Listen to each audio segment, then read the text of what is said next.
Mungkin di antara kita yang bertanya, kenapa pada saat ini, di zaman modern ini, di mana manusia difasilitasi dengan berbagai kebutuhan yang serba canggih, namun mengapa kita masih perlu berbicara tentang Allah, Tuhan semesta alam?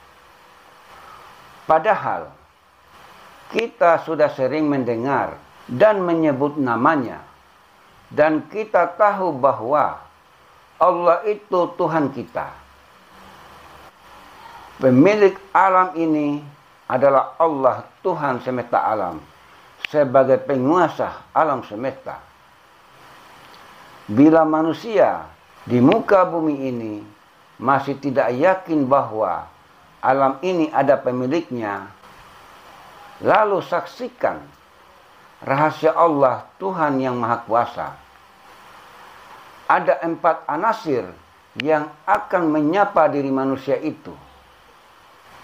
Antara lain, unsur api, unsur angin, unsur air, dan unsur tanah. Lalu jangan mengira bahwasanya alam semesta ini tidak mempunyai penglihatan. Sekalipun alam semesta tidak berbicara melalui kaidah dan melihat melalui indera penglihatan, akan tetapi pahamilah, sebenarnya alam semesta menyaksikan apa yang kita lakukan di muka bumi ini. Selama ini alam semesta mengawasi dan terus mengawasi manusia melalui saluran dan kekuatan alam semesta. Sebab begitu berkuasanya alam dikuasai oleh kegelapan, keserakahan, ambisi, makian, kericuhan, dan ketidakadilan. Hingga Allah, Tuhan semesta alam, menurunkan kepada Sang Terpilih untuk membenahi bumi.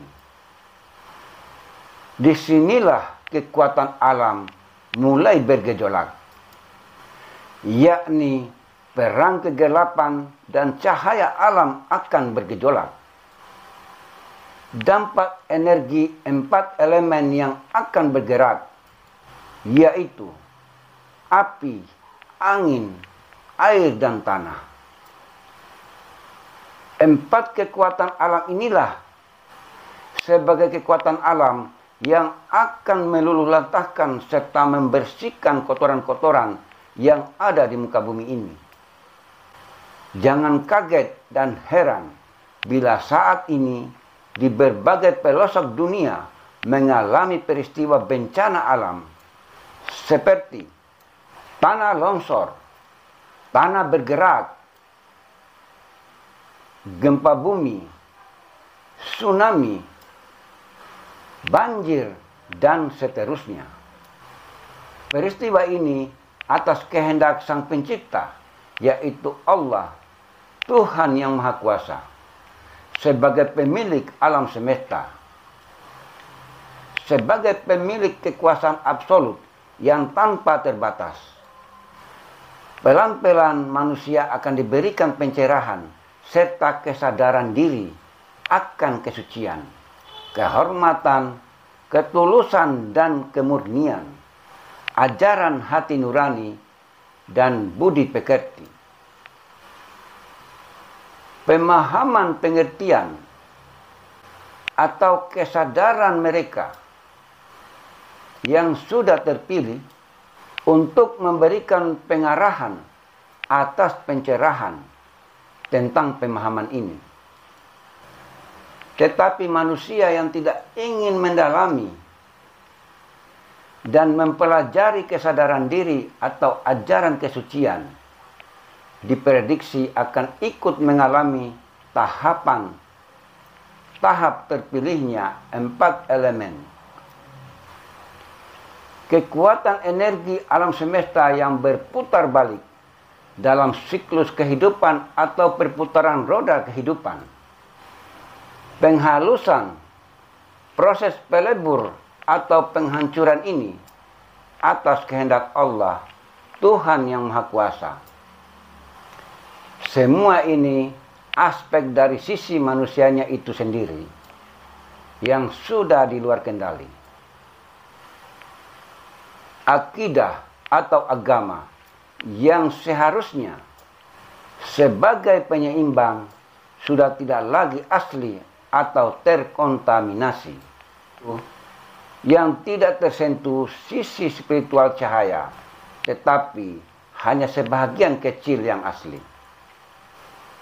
Akan tetapi tidak bisa menyimbangi kegelapan. Boleh dikatakan bencana ini bagian dari proses penghancur kegelapan.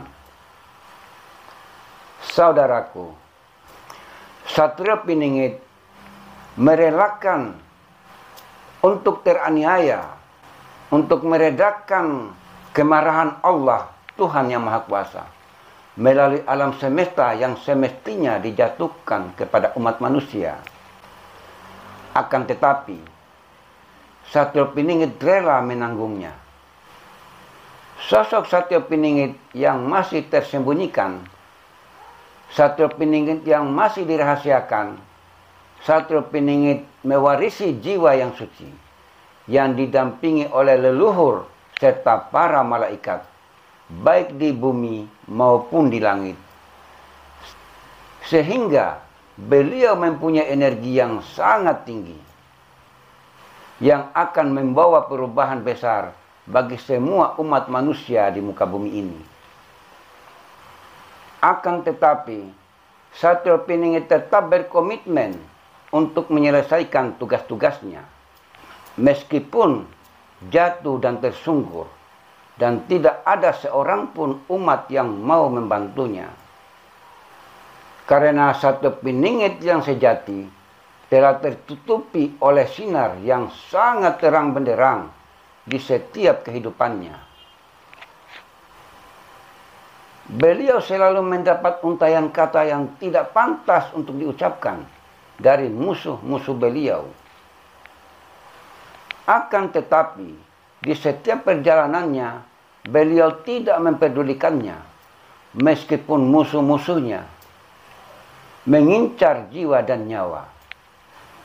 Sejatinya, dikarenakan semakin beliau terus melangkah untuk melaksanakan perintah dari Allah, Tuhan yang Maha Kuasa, maka semakin banyak pula penderitaan yang harus beliau terima. Namun beliau paham bahwa beliau selalu didampingi oleh Allah, Tuhan yang Maha Kuasa, bahwasanya Allah Tuhan yang Maha Kuasa itu tidak akan meninggalkannya begitu saja. Beliau tidak pernah membenci umatnya yang sudah memusuhi, melawan, menentang, menghina di dalam kehidupannya. Beliau tidak pernah dendam kepada musuh-musuhnya.